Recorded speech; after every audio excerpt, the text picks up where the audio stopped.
about Ray Nixon was originally scheduled to be retired at the end of 2029. Yep. Springs Utilities has come out very publicly and said, we have no intention of honoring that deadline because we need this thing to stay on to keep, bills low and electricity reliable. It says if a coal plant is going to stay longer than that, it suddenly has to abide by strict new emissions limits, and it would also require these plants to install brand new scrubbers. So more investments into these assets to intentionally, like you said, intentionally drive up the cost of keeping them open. So we're going to make it hurt.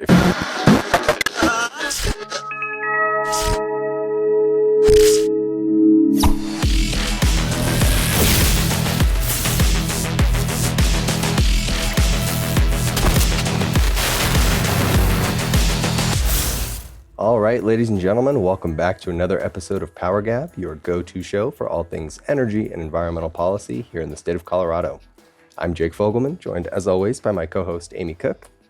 To kick things off for us this week, we had a little bit of breaking news at the top of the week, and that is that Colorado will once again find itself under scrutiny from the nation's highest court, this time under our bailiwick here because it has to do with the Boulder County climate lawsuit that we've covered so much on the show.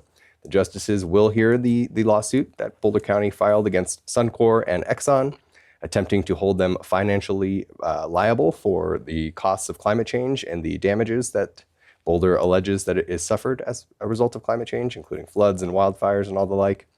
And so we'll finally get the final word and the highest word on whether or not cities like Boulder, counties, local governments can sue fossil fuel companies for producing products that we all use every day and make them pay billions of dollars. Yeah.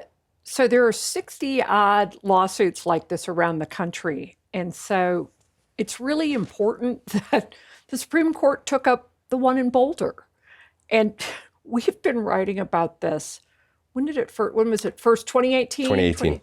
And I have to say, in 2018, when this first lawsuit was filed, even the Denver Post hammered Boulder for doing this. They tried to make it seem like it was, compare it to big tobacco. Yep. It's nothing like tobacco. It's nothing like that. So the Denver Post was having none of it in 2018. I don't know where they are today, but my guess is maybe they've changed a little bit on that. But the Denver Post, back in its wiser days, even it was, in fact, I've got some of the language here. It said, This is what the Denver Post wrote in 2018 about this Boulder lawsuit. Without fossil fuels, transportation would stagger to a halt. Agricultural productivity would plummet. Millions would suffer from cold, heat, and hunger, and untold legions would suffer premature death. That's what they thought of that lawsuit, but they're 100% right. There are a couple of things on this. One is that this is the tobacco analogy doesn't work, and for a number of reasons. But one is that fossil fuels are something that actually makes your life better, right? And you don't have a choice, and that's unless you want to go back to the 11th century. And on top of all of that, Boulder has some of the highest emissions per capita of any city municipality in the country.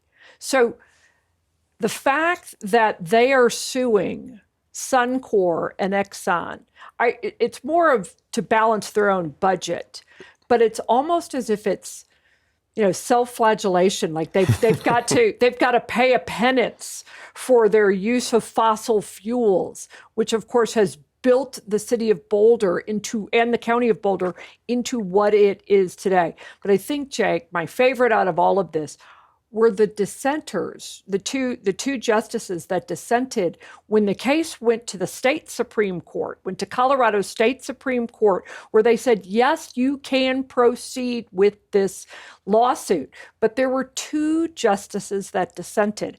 There were 2 points that they made. One, well, actually, the first one, they're both valid, but the first one is that if these lawsuits are allowed to stand, if the city of Boulder can sue Suncor and Exxon over really what are global emissions, if you're going to allow that, you're talking about a regulatory chaos that would be unprecedented. That means all of the rest of these other lawsuits, some 60 odd lawsuits, would be able to go ahead, and they would be able to essentially sue over something that is a global problem. It's nuts. It's ludicrous. The other thing, and I love this, the other point was Boulder is not its own republic. We are one nation. If a lawsuit like this is to go forward, it should come from the federal government, not from a local municipality inside of a state. You can't do that. It would be a horrific way to regulate any business, and you would just unleash this sort of regulatory chaos. It's the best word. It would just wreak havoc on our entire economy.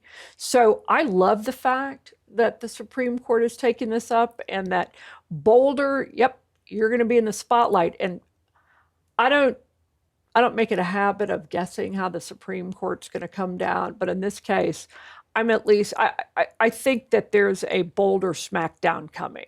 And I hope I don't have to eat those words, but I think that's what's going to happen. Fingers crossed that you're right, for sure. And it's high time that the court took this issue up because, as you said, there's some 60 some odd lawsuits all across the country trying this very same strategy. There's clearly a defined playbook and marching orders out there where taxpayers are footing the bill for their own governments to sue over the use of products that gets them from point A to point B, that keeps them warm in the winter, you name it. And so it's just kind of a disgusting situation where you're trying to enforce via local courts what they can't get done at the ballot box.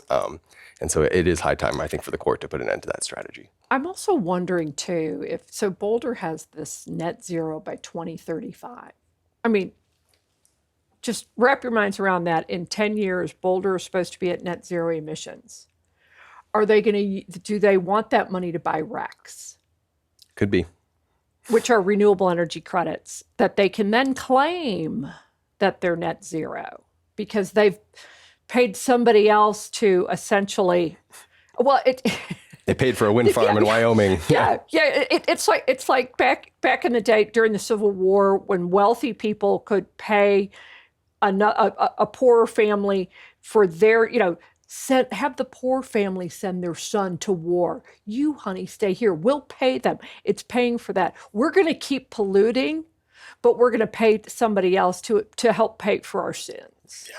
I mean, it's so disgusting. But anyway, I think, first of all, I'll look forward to it. And if the Supreme Court lets this stand, then first of all, lawyers will make a fortune. Yeah. This will be the lawyer employment program, but also just the regulatory havoc that it will play on everything. And the last point on this, they're trying to go through the back door what they can't get through the front door. Yep. Boulder clearly wants greenhouse gases. They don't just want them regulated, they want them shut down. They want net zero. Which is actually net zero energy, net zero human thriving. I mean, you could go through a whole laundry list of things net zero actually stands for, but they can't get it through legislation, and they can't, especially at the federal level. Right. It already, Obama already tried that and didn't get it. Even when he had 60 votes in the Senate, they couldn't pass a cap and trade bill. Remember where Obama said your electricity bills are necessarily going to skyrocket. That's what this is. They're trying to get through the courts what they can't get through legislatively. And we'll see. Obviously, they just took up the case, so we don't know yet when they're going to hear it. Probably going to be sometime in the fall with a decision sometime in the following year. But we will, of course, be staying on top of it because, as you said, the stakes are just so high. If this is allowed to stand, really opens up Pandora's box, and be prepared to pay a whole lot more for the energy that you use. Right. But stepping away from the federal level and the Supreme Court, we have some more legislative updates to talk about. One bill we wanted to briefly discuss, we hadn't covered it before, but it just actually passed both chambers of the legislature. And this is a personal pet peeve of mine that when I saw this bill, but Senate Bill 52, this is what you might call well-intentioned, but bad policy. And the concept here is to try to take care of coal workers in communities where the state's deliberate policy has resulted in them losing jobs, losing sources of employment, tax revenue. And, we've talked about on the show before, the state's previous sort of construct for handling this was the so-called just transition. Right. They created a government office of just transition, and it's supposed to fund grants and workforce training programs to help these folks get back on their feet. Evidently, they've given up on that because now the strategy here is to make private employers be the ones to take care of the coal workers by doing government-mandated hiring preferences for coal workers.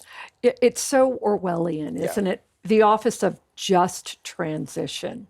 It is, no, we're just going to decapitate your community economically, but don't worry, we're going to be really nice about it. We're going to do it in a just way. Yeah, and then by the way, we're going to employ you. You can be the ones that chop off the economic, head of your community. It is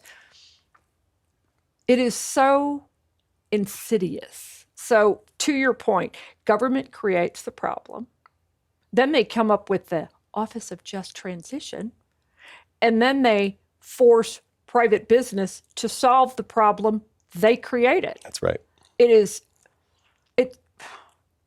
a typical big bloated government and hubris response. Yep. So yeah, that's when it passed, and it's gonna, it passed. Think about that. What are we, a month into the session? Well, a little bit longer, month and a half. Yeah. And that thing went through quickly. Sure it did. went through very fast. It'll be on the governor's desk. It'll be signed. And I get it.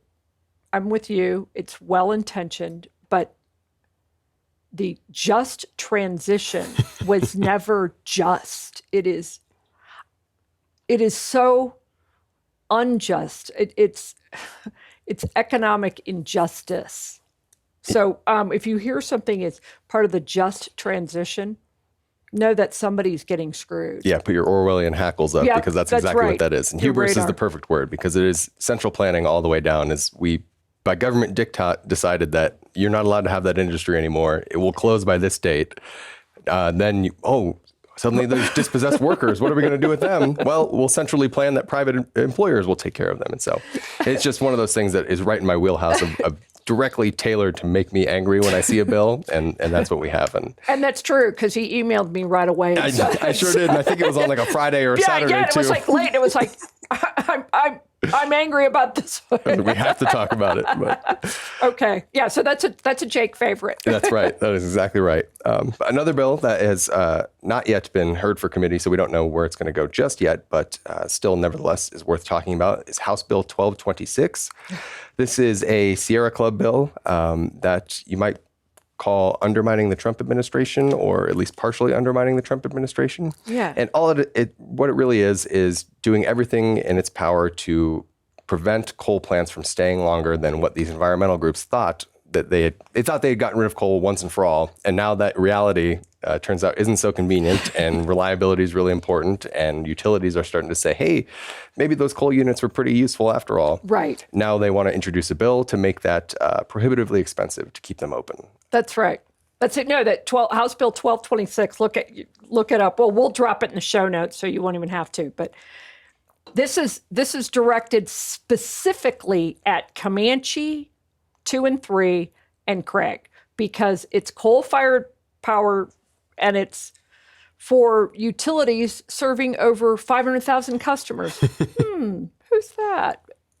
Xcel Energy. So, all right, if you're going to force us to keep it open, the legislature, is going to make it much more expensive to ratepayers. Now, remember, these are the people who are claiming wind and solar are so much cheaper. So what are they going to do? They're going to ensure that any coal plant that has to stay open. And by the way, we did the report, Xcel's numbers at peak demand and including reserve go negative this year. That's why 2 is open, because as our intern reported, and we'll drop that in the show notes too, the Big Short fall for power in Colorado or under XL. The point is it goes negative. We have to keep these coal plants open or your lights don't stay on, your heat, well, you've got natural gas, you can still turn it on, but your lights, your air conditioning, none of that stuff's going to work. We're going to have more blackouts if we don't keep these coal-fired power plants open, and replacing them with wind and solar is, no matter how much the Sierra Club and others claim that it is cheaper, it's not. Wind and solar are not cheaper. We've talked about this ad nauseum. We've got multiple reports showing that it's not cheaper. So what are they going to do? They're going to purposely drive up the cost of keeping a coal asset, which, by the way, we've already paid for, keeping those coal assets open, just so that it's more painful for you. If, the Sierra Club's like, if we have to keep these coal plants open, we're going to make it hurt. We're going to make it more painful for the average ratepayer. Yeah, it sounds like we're being, hyperbolic here, but that's almost verbatim what these requirements would include. Like, for instance, and this one's also throw Ray Nixon in this, because there's a provision that says anything that stays open past 2030, which is supposedly the deadline. And obviously, we talked about Ray Nixon was originally scheduled to be retired at the end of 2029. Springs Utilities has come out very publicly and said, we have no intention of honoring that deadline because we need this thing to stay on to keep, bills low and electricity reliable. It says if a coal plant is going to stay longer than that, it suddenly has to abide by strict new emissions limits. So think of it like forcing a baseload plant to not run baseload, turn into a inefficient peaking asset. And it would also require these plants to install brand new scrubbers. So more investments into these assets to intentionally, like you said, drive up the cost of keeping them open. So we're going to make it hurt if we're going to keep it open. And when you talk about, so there would have to be new carbon sequestration or environmental scrubbers that are put on these units. So think about that. Or you would have to run them like a peaking plant, like you said. And what was part of the problem with Comanche 3? Great point. Running it like a peaking plant. They had it throttled back to 45%. So here's what they don't want. They don't want it running at full capacity. So they want it throttled back, which costs more because it costs more in maintenance to keep it running like that. A coal plant, a baseload power plant, is a workhorse. It's not a thoroughbred that you let run and then stop and then run and stop and run. It's the worst way to run a coal plant. So they just want to make it incredibly painful for you. Yeah, it's just more antagonism between the environmental groups going after these.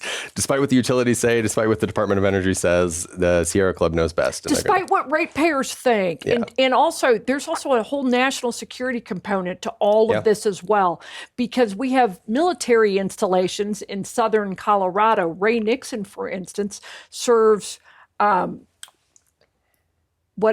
Fort Carson, serves Fort Carson. You've got military installations down there that have to have power. So you can't just go, cutting these, deciding. That's why I hate arbitrary deadlines. It's got to be closed by 2030. Why? Because the Sierra Club wants it closed by 2030. And the Sierra Club, well, it's got a lot of members and that's my base. So let's just say 2030. Or Western Resource Advocates or NRDC, but it's really the Sierra Club driving this train because if you remember, at first they had the Beyond Coal campaign. Then they had the Beyond Natural Gas campaign. So this is all part of their now Beyond Fossil Fuels campaign, the thing that has made our Western civilization even possible. The Sierra Club wants to get rid of it. And those are the people that our legislature and our governor listens to. I mean, it's just crazy. It is remarkable how much sway they have down there. It's still early days for that bill yet, so we will stay on top of what happens there, and I'm sure we'll have plenty more to write about that bill as it progresses down the process. But one last bill before we run out of time here that we wanted to touch on is a relatively new introduction. House Bill 1268. It's called Renewable Energy Development on Disturbed Lands. And the whole idea, a pair of Democratic representatives have introduced it. the whole idea, it seems, is to try to encourage wind and solar projects on what they call like brownfield sites. So stuff that already has development on it. And by doing that, they create special financing and tax incentives to do that.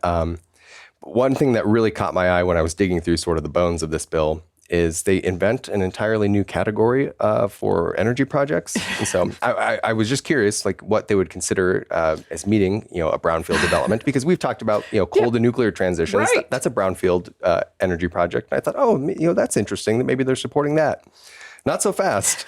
They invented a new category. Instead of using the state's already existing statutory definition of a clean energy resource, which nuclear is a part of as of last year, they invent a brand new category that only applies to wind, solar, and geothermal. So nothing else can qualify for this. So it's basically, I know that the legislature, agreed to include nuclear as a clean resource, but get rid of that. Get rid of that. We don't need it. We just did that because, a bunch of people wanted it. Right. People were bothering us about it. We didn't want to have an argument with those kids that liked nuclear, and we wanted to seem cool so that we're into technology. So we said we threw nuclear in there, but we're going to do everything we possibly can to make sure there's no runway in Colorado to have nuclear. The last bill, you could say, is another one that they don't want nuclear. They don't want enough time to build nuclear. This is another one, we don't want nuclear. Here's the other thing on this one, Jake. This is tax increment financing becomes available. So local communities will have the ability to offer TIFs, tax increment financing. And we've actually at the Independence Institute, we've looked a lot at TIFs. And it was, I would say, in an earlier decade. But just go look at them. The abuse of these is astounding. So I have a couple of questions on this. And here's the other thing on TIFs. That a TIF diverts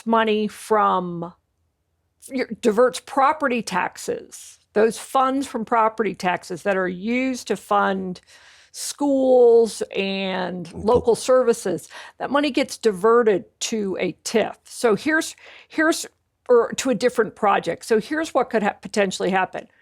Your school district that relies on local property tax, part of that money could be diverted to a utility scale solar project and not go to your local school.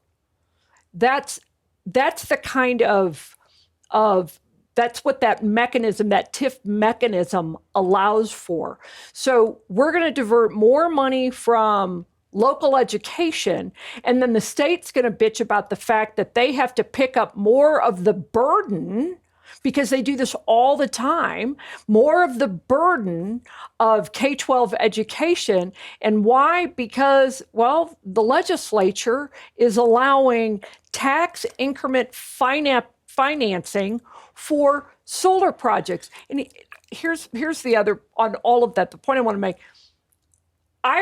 We've been told ad nauseum that it's markets that are driving solar and wind. That's what's driving, it's markets. To me, this is, maybe the market's going to be slipping, we think. And also, since the feds are phasing out subsidies, the state of Colorado is going to allow local communities to subsidize solar developers instead of, and take money from schools. Wrap your mind around that. And the next time they come back at you about, we don't have enough money for schools, say, well, just go to the solar plant across the solar facility across the street. Ask them for a donation. It's ludicrous. Yet again, I give credit for creative corruption that comes out of the state capitol. I like that. Creative corruption is funny. It's just amusing to me how much supposedly very market competitive resources constantly need new ways of putting the thumb on the scale in their favor. I was told it was a market and it was already competitive. But as we're coming up on time here, Amy, do you have any takeaways for our listeners? A couple of things. One, pop some popcorn when we find out when exactly the Supreme Court takes up this Boulder case. I think it's going to be a Boulder smackdown. I am at least hoping. I hope I don't have to eat those words because it'll taste like vinegar going in. But look for the Boulder smackdown at the United States Supreme Court. And two, I like the way you put that. The Colorado legislature continues to put the thumb on the scale in favor of wind and solar. Even though we're told markets want these, they want these resources, they don't want coal. But yet the Colorado legislature continues to do things and to try and put, well, not try, continues to put its thumb on the scale for wind and solar, and in some ways at the same time to hurt any deployment of nuclear.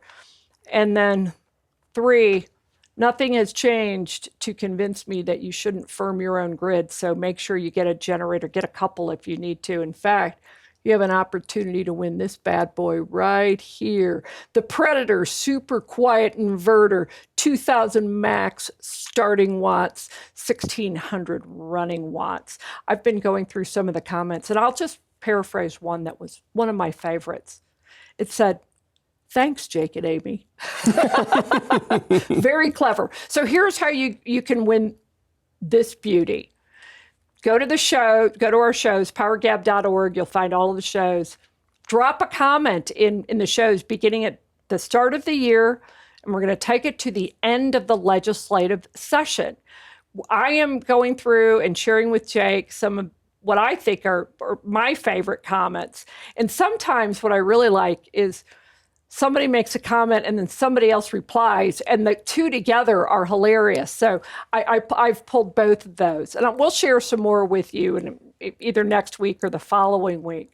But go ahead, drop a comment in there. That's all you have to do is put a comment under the show. You'll find our show on YouTube, powergab.org. It takes you right to our channel. You'll find the shows. Drop something funny, pithy, clever. Flatter us. That will work.